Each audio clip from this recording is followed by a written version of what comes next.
तो चलिए आज स्टार्ट करेंगे 11th क्लास एक्सरसाइज 5.3 का इंट्रो पार्ट विद एग्जांपल, फिर इसके आगे बढ़ेंगे। क्वाड्रेटिक इक्वेशन क्या नया क्या है इसमें? ये तो हम लोगों ने 10th क्लास में ही पढ़ा। इसमें क्या नया है? और इसमें कुछ नहीं नया है। इसमें एक चीज़ देखेंगे, 10th क्लास की अगर मैं बात करूं तो क्वाड्रेटिक इक्वेशन जब सॉल्व करते थे, सॉल्व करने के 3 मेथड थे। पहला तो स्प्लिट कर देते थे मिडिल टर्म को, दूसरा कंप्लीटिंग स्क्वायर मेथड, तीसरा क्वाड्रेटिक फार्मूला। तो उसमें आपने देखा होगा कि आपसे टीचर सबसे पहले ये कहते थे यार कि बी स्क्वायर माइनस 4ac अगर 0 से कम आता है, अगर 0 से कम आता है तो हम क्या लिखते थे? नो रियल रूट्स, मतलब उनके जो रूट्स आएंगे और नो रियल रूट्स, और हम लोग लिख देते थे we are not able to solve this quadratic equation, ऐसा लिख के छोड़ देते थे उसको।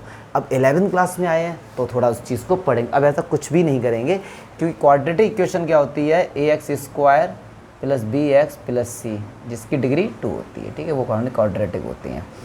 अब ये जो प्रॉब्लम थी कि नो रियल रूट से हम सॉल्व नहीं कर पाएंगे, वो प्रॉब्लम दूर हो गई है 11th क्लास में हम लोग पढ़ते हैं तब।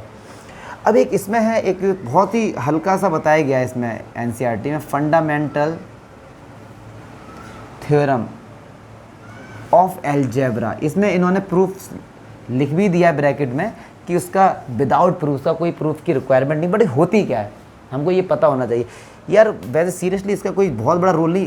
इस थ्योरम ने हमको ये बताया था कि किसी भी इक्वेशन की अगर हम बात करें, कोई भी हमारे पास अगर एक इक्वेशन है, जनरल इक्वेशन की हम बात करते हैं, पॉलिनोमियल इक्वेशन, सॉरी, अगर हमारे पास कोई इक्वेशन है तो उसमें एटलीस्ट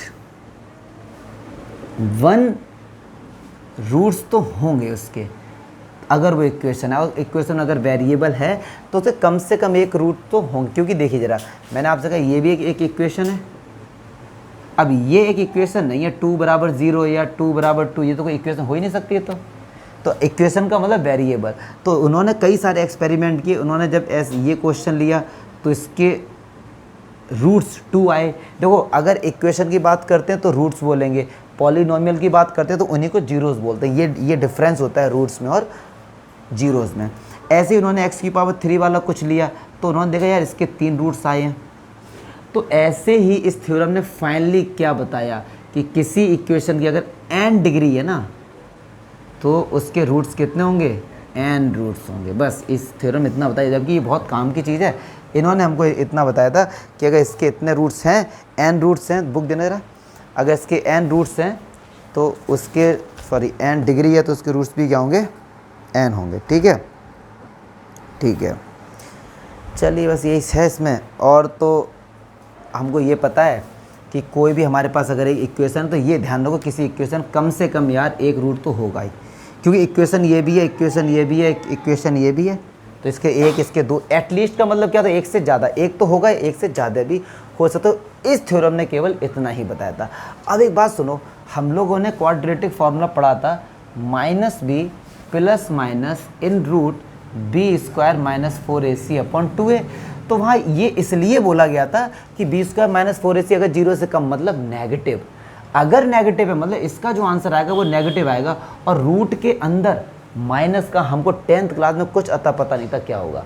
तो ऐसे केस में हम ऐसे इक्वेशंस को भी सॉल्व करेंगे इसी मेथड से। तो एक बात सुनो और मुझे बताओ, क्या इस इक्वेशन को हम ऐसे लिख सकते हैं? -b प्लस माइनस कॉमन लेके 4ac माइनस बी स्क्वायर लिख सकते हैं। देखो माइनस कॉमन ले लिया, ठीक है।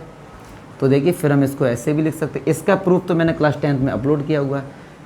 तो इसको मैं ऐसे भी लिख सकता हूँ, -1 into 4ac minus B square. Oh my God.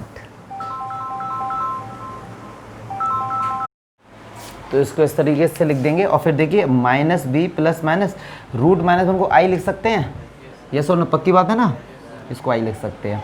तो ये क्या हो गया हमारे पास? 4ac minus B square i, ऐसे कर दो, अपॉन 2a तो चल ही रहा है अपॉन में, ठीक है।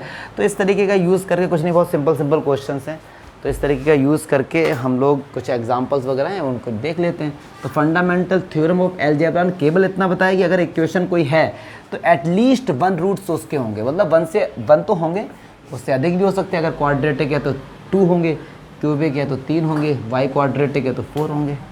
इस तरीके। लाओ भाई बुक दो जरा मुझे, एग्जाम्पल देखते हैं क्या है। अगर मैं बात करता हूँ एग्जाम्पल 9 की, तो वो क्या है एग्जाम्पल 9? वो ये कह रहा है कि सॉल्व एक्स स्क्वायर प्लस 2 देगी भैया। अब ये एक्स स्क्वायर है, 2 उस तरफ जाएगा तो माइनस का हो जाएगा, x will be plus minus under root -2। अब वही वाली बात आ गई, -2 आ गया रूट के अंदर, 10th क्लास में छोड़ देते थे। इसको ऐसे लिखेंगे, तो प्लस माइनस √2, इसको क्या लिखेंगे? आई लिखेंगे। ठीक है, ऐसे ही एग्जाम्पल 10 नहीं करूँगा, एग्जाम्पल 11 करके दिखाता हूँ आपको। तो ये क्या कह रहा है कि √5x² plus x plus √5 equals to 0। तो चलिए सबसे पहले निकालेंगे b² माइनस 4ac। तो a क्या होता है? a होता है x² का कोफिशिएंट, ये क्या होगा? √5 होगा।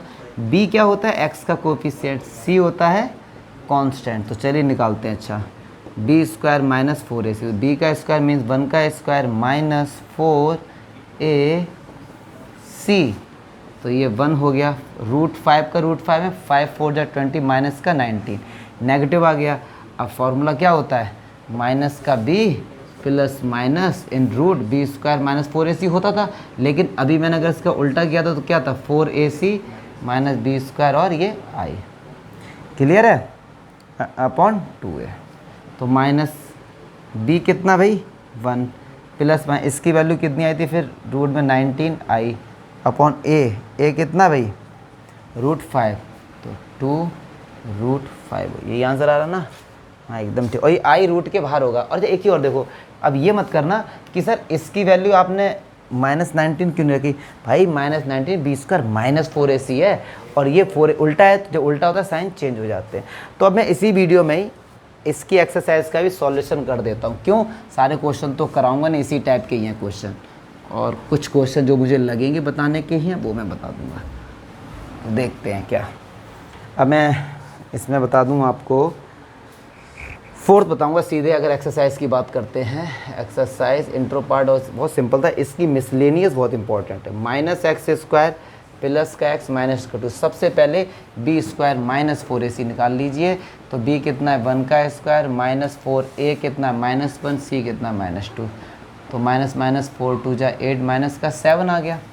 तो बस अब फॉर्मूला लगा दे यार, माइनस का b plus minus 4ac minus b², i root के बाहर होता है 2a, तो माइनस का b माइनस का 1 plus minus 7i upon 2 into -1, क्योंकि a कितना है? -1 है।